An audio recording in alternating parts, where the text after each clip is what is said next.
शुभे मिश्रा आपके साथ बुलेटिन की शुरुआत बड़ी खबर के साथ करेंगे। इस वक्त की बड़ी खबर आ रही है, विश्वविद्यालयों का बकाया वेतन रिलीज कर दिया गया है। शिक्षा विभाग ने वेतन को रिलीज कर दिया। शिक्षक कर्मचारी का वेतन रिलीज, अतिथि शिक्षकों के लिए वेतन रिलीज किया गया। 1600 करोड़ रुपए जारी कर दिए गए हैं। विश्वविद्यालयों को विभाग ने निर्देश दे दिए गए हैं। 1 महीने में वेतन देने का निर्देश दिया गया है। इस वक्त की बड़ी खबर आपको बता रहे हैं, विश्वविद्यालयों के विभागों को निर्देश दिया गया है कि जल्द से जल्द बकाया वेतन रिलीज किया जाए। पटना से संवाददाता न्यूज़ 18 रजनीश हमारे साथ फोन लाइन पर जुड़ गए। रजनीश, क्या कुछ जानकारी है? शिक्षा विभाग ने वेतन रिलीज करने को लेकर कब तक का समय दिया है? देखिए, एसीएस विद्यार्थी ने पहल की थी, बैठक की, और तमाम जो विश्वविद्यालयों के वाइस चांसलर हैं, रजिस्ट्रार हैं, इसके साथ साथ बिहार के राज्यपाल से भी एक तरह सहमति ली गई थी। उससे बैठक हुई थी और बैठक के बाद जो है ये उसी दिन फैसला हो गया था कि जितने भी विश्वविद्यालयों के खाते जो है फ्रीज किए गए हैं एसीएस के पाठक के द्वारा, उन खातों को अब अनलॉक किया जाएगा और उसके बाद 4 महीने का जो बकाया वेतन है, जिसमें वाइस चांसलर हो, रजिस्ट्रार या फिर प्रोवीसी, एफओ या अतिथि टीचर, जितने विश्वविद्यालयों के, उनके वेतन को रिलीज करेगी। और निश्चित रूप से 1600 करोड़ रुपए जो है विश्वविद्यालयों के मद में जो है पेंशन और वेतन के मद में जो है रिलीज किए गए हैं। और 1 महीने के भीतर एक टारगेट दिया गया है कि सभी बकाये वेतन को भुगतान कर दें और उसके बाद उपयोगिता प्रमाण पत्र सरकार जो है शिक्षा विभाग लेगी। और इसके बाद कुल मिलाकर ये कहें कि जो शिक्षक हैं या अधिकारी हैं वो राहत की सांस लेंगे। बिल्कुल। और रजनीश, आप हमारे साथ लगातार बने रहिए। एक और बड़ी खबर सामने आ रही है, अपने दर्शकों को पहले बड़ी जानकारी दे। पटना से बड़ी खबर, 22 जून तक बंद रहेंगे स्कूल। क्लास 1 से लेकर 8वीं तक के लिए छुट्टी बढ़ा दी गई है। पटना डीएम ने आदेश जारी कर दिया गया है। गर्मी और लू को लेकर अलर्ट जारी किया गया और इसी के मद्देनजर डीएम की तरफ से भी आदेश जारी कर दिया गया है। शिक्षक और कर्मियों को छुट्टी नहीं मिली है। रजनीश, क्या कुछ जानकारी है? क्या और कुछ दिनों के लिए भी स्कूलों को बंद रखा जा सकता है जब तक मानसून का प्रवेश बिहार में ना हो? देखिए, पहले 19 जून तक स्कूल बंद करने का आदेश जारी किया गया था, लेकिन अब हीट वेव का जो कहर है वो लगातार जारी है और मानसून में देरी है। कहा जा रहा है कि मानसून जो है यानी 22 तारीख तक बिहार में पूरी तरह से प्रवेश कर सकता है। तो ऐसे में जो स्कूल है उसको खोला जाए तो बच्चों के स्वास्थ्य पर प्रतिकूल असर पड़ेगा। ऐसे में शिक्षा विभाग के निर्देश के मुताबिक तमाम जो जिले के जिलाधिकारी हैं, जिन जिलों में 40 डिग्री से अधिक तापमान है, उन जिलों के लिए आदेश है कि 1 से 8 तक के स्कूल के बच्चों को छुट्टी दी जाएगी। यानी अब 22 तारीख के बाद स्कूलों में एक तरह से पढ़ाई होगी और 22 तक फिर से छुट्टी कर दी गई है। पटना जिला के साथ साथ रोहतास, समस्तीपुर, कई ऐसे जिले हैं जहां पर अभी लेटर निकलना शुरू हो गया और कल जो है और परसों एक तरह से 22 तक जो है बच्चों को राहत मिल गई है। और एक तरह से जो स्वास्थ्य है उसको देखते हुए फैसला लिया गया है। कहा जा रहा है कि जो शिक्षक हैं या जो कर्मचारी हैं उन्हें राहत नहीं दी जाएगी। तो कुल मिलाकर ये कहें कि जब तक मानसून का आगमन नहीं हो जाता है तब तक तापमान जो है एक तरह से परवान पर रहेगा और 44 से 45 तक तापमान दक्षिण बिहार में पहुंच रहा है। तो बच्चों के स्वास्थ्य को देखते हुए फिलहाल फैसला लिया गया है। वाकई रजनीश, ये बच्चों के हित में लिया गया फैसला है। देखने वाली बात होगी कि मौसम के मिजाज में कब तब्दीली आती है और कब बच्चे स्कूल जाते हैं। फिलहाल अच्छी बात यह है कि बच्चों के स्वास्थ्य को देखते हुए ये बहुत ही अहम निर्णय लिया गया है कि स्कूल को फिलहाल 8वीं तक की कक्षा कि बच्चों तक के लिए बंद रखा गया है। बहुत बहुत शुक्रिया आपका। इस पूरी खबर पर आप लगातार नजर बनाए रखें। और इसी बीच नवादा से बड़ी खबर सामने आ रही है, जहां बेखौफ बदमाशों ने जेडीयू नेता पर फायरिंग कर दी है।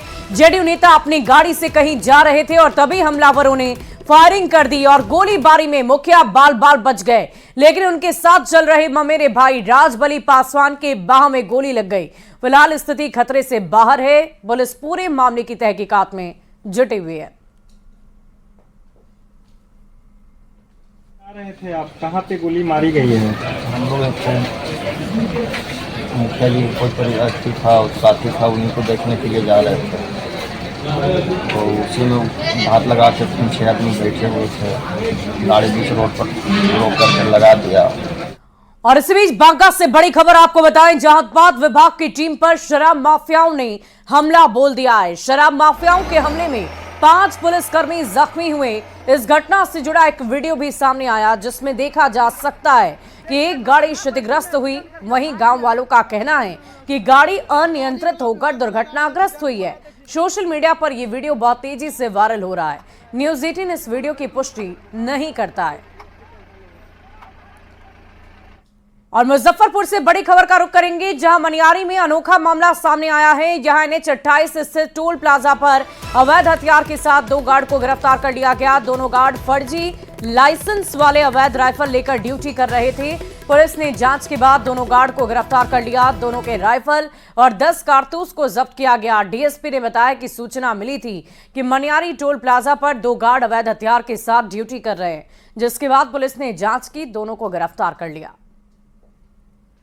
मनियारी थाना अंतर्गत टोल प्लाजा पर सूचना प्राप्त हुई कि गनमैन के रूप में जो ड्यूटी कर रहे हैं और उनके पास फर्जी लाइसेंस है और उसी के आलोक में ये ड्यूटी कर रहे हैं।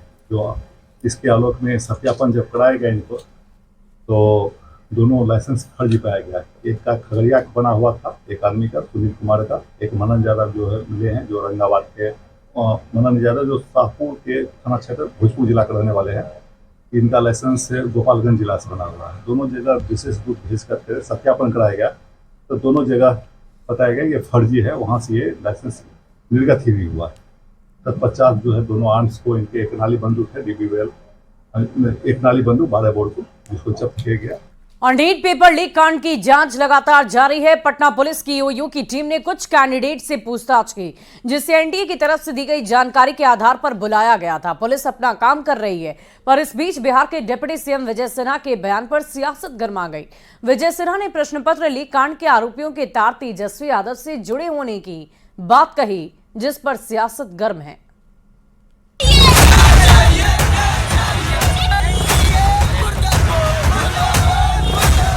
नीट पेपर लीक मामले की जांच काफी तेजी से चल रही है। पटना में EOU की तरफ से नोटिस मिलने के बाद कैंडिडेट से पूछताछ की गई। इस केस में EOU ने अभी तक 9 अभ्यर्थियों को नोटिस भेजकर पूछताछ के लिए बुलाया था। बुधवार को 2 अभ्यर्थियों से लगभग 2 घंटे तक पूछताछ की गई। पूछताछ के दौरान दोनों ने अपने बारे में पूरी जानकारी EOU को दी। कैंडिडेट से EOU की टीम ने जो सवाल पूछे, उनमें क्या आपके संबंधी प्रश्न पत्र लीक करने वाले गिरोह को जानते हैं? क्या आपने सॉल्वर गैंग से संपर्क किया था? जवाब में कैंडिडेट ने कहा, मामले से हमारा कोई संबंध नहीं है। जांच एजेंसी अब कैंडिडेट के रिकॉर्ड किए गए बयान की पड़ताल करेगी। केस की जारी जांच के बीच नेताओं के बयान ने नीट के मुद्दे को गरमा दिया है। बिहार के डिप्टी सीएम विजय सिन्हा ने ये कहकर सियासी पारा बढ़ा दिया है कि जिन लोगों को गेस्ट हाउस से पकड़ा गया वो आरजेडी नेता तेजस्वी यादव के जान पहचान वाले हैं। आरोपी कोई भी हो, उसे बख्शा नहीं जाएगा। देखिए, मैं जानकारी प्राप्त कर रहा हूं, NHI गेस्ट हाउस में जो लोग पकड़ाए हैं, कोई यदुवंशी हैं, उसका लिंक, उसका संबंधी प्रीतम से है। लोग बता रहे हैं कि वो पूर्व डिप्टी सीएम तेजस्वी यादव से जुड़े हैं। एक समीक्षा करके जो लोग इसमें दोषी होंगे, कार्रवाई भी होगी। छात्रों के भविष्य के साथ वैसे ही खिलवाड़ हो रहा है, उस पर से जांच के बीच नेताओं के जाति और पार्टी विशेष को लेकर जिस तरह से बयान दिए जा रहे हैं, उसने राजनीतिक पारे को बेहद गरमा दिया है। Bureau report, news 18।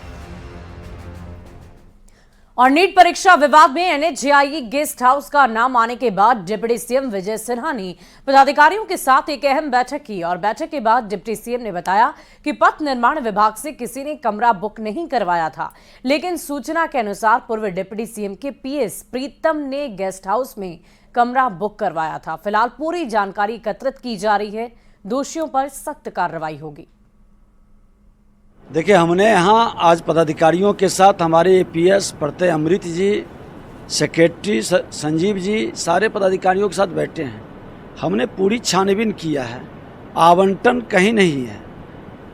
जिन लोगों ने इस षड्यंत्र में सम्मिलित हैं, पूरी रिपोर्ट आने के बाद हम लोग आपको पूरी बात बताएंगे। लेकिन जो आई है खबर और जो सूचना मिल रही है कि प्रीतम कर के किसी ने, जो पूर्व उप मुख्यमंत्री के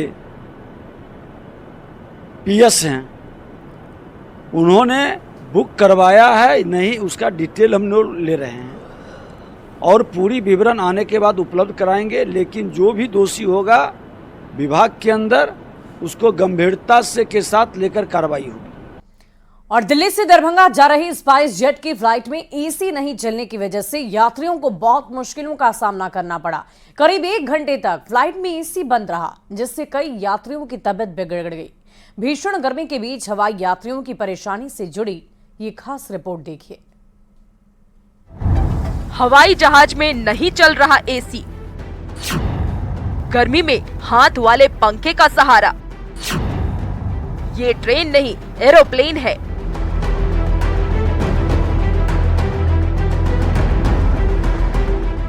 तस्वीरें दिल्ली से दरभंगा जा रही स्पाइस जेट के फ्लाइट की है, जिसमें करीब 1 घंटे से ज्यादा वक्त तक एसी खराब होने के चलते यात्रियों को काफी परेशानी का सामना करना पड़ा।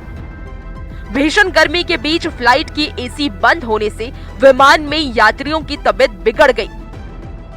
फ्लाइट के अंदर का तापमान 40 डिग्री था और यात्री परेशान दिखे। आज 19 जून को न्यू दिल्ली से दरभंगा स्पाइस जेट SG 437 से यहाँ ट्रैवल कर रहा था और इन्होंने मैं दिल्ली एयरपोर्ट पे चेक इन करा लिया और करीब 1 घंटा तक इन्होंने एसी ऑन ही नहीं किया। सारे जो मतलब temperature inside the chamber at least 40 degree था और सारे पैसेंजर सफ़र कर रहे थे, तो मतलब काफ़ी परेशानी हुई। और इन्होंने एसी तब ऑन किया जब फ्लाइट टेक ऑफ हुआ, तो हम लोगों ने 1 घंटा करीब बिना एसी के फ्लाइट में, इनफैक्ट विदाउट ऑक्सीजन समझ लीजिए, हम लोगों ने सफ़र किया। यात्रियों की परेशानी पर जेडीयू के राज्यसभा सांसद संजय झा ने सोशल मीडिया साइट X पर वीडियो को टैग करते हुए प्रतिक्रिया दी। अपने पोस्ट में संजय झा ने लिखा, दिल्ली से दरभंगा आ रहे यात्रियों को भीषण गर्मी में हुई परेशानियों के लिए स्पाइस जेट को निश्चित रूप से खेद जताना चाहिए और सुनिश्चित करना चाहिए कि भविष्य में ऐसा ना हो। आमतौर पर ऐसी तस्वीरें ट्रेनों में देखने को मिलती है, पर हवाई जहाज में ऐसी तस्वीरें ना के बराबर देखी जाती है।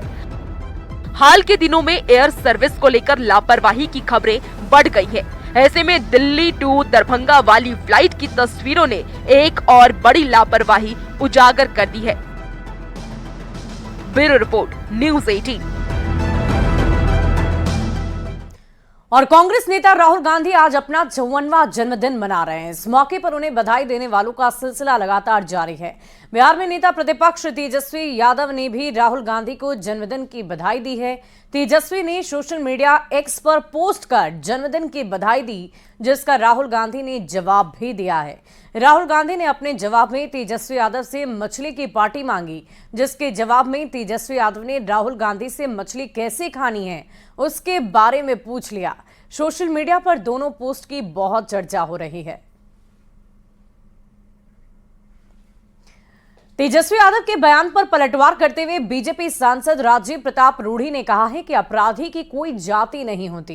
तेजस्वी यादव ऐसा बोलकर अपराधियों को संरक्षण दे रहे हैं।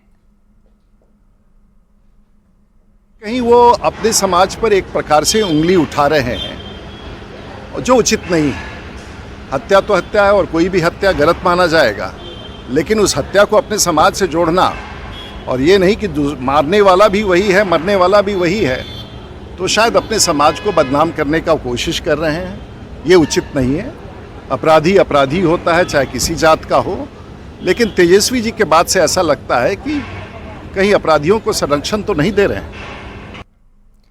और राजीव गांधी कैंसर संस्थान एवं अनुसंधान केंद्र ने कैंसर के क्षेत्र में भारत की पहली टेली सर्जरी कर इतिहास रच दिया है।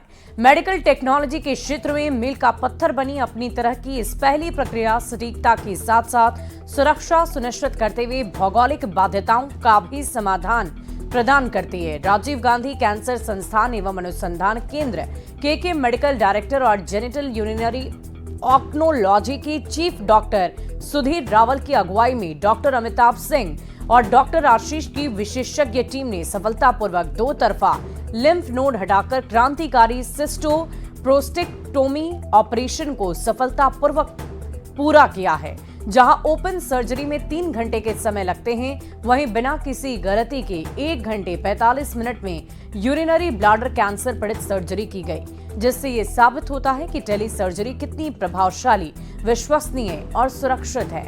इस सर्जरी को गुरुग्राम के SSI के ऑफिस से भारतीय रोबोट SSI मंत्रा के जरिए किया गया। इससे उच्च गुणवत्ता की सर्जिकल देखभाल सुदूर क्षेत्रों के मरीजों को उपलब्ध होगी, जिससे थकान भरी यात्रा और उससे जुड़े हुए खर्च से भी राहत मिलेगी।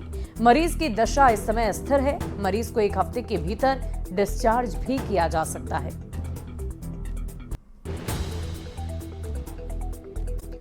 और इस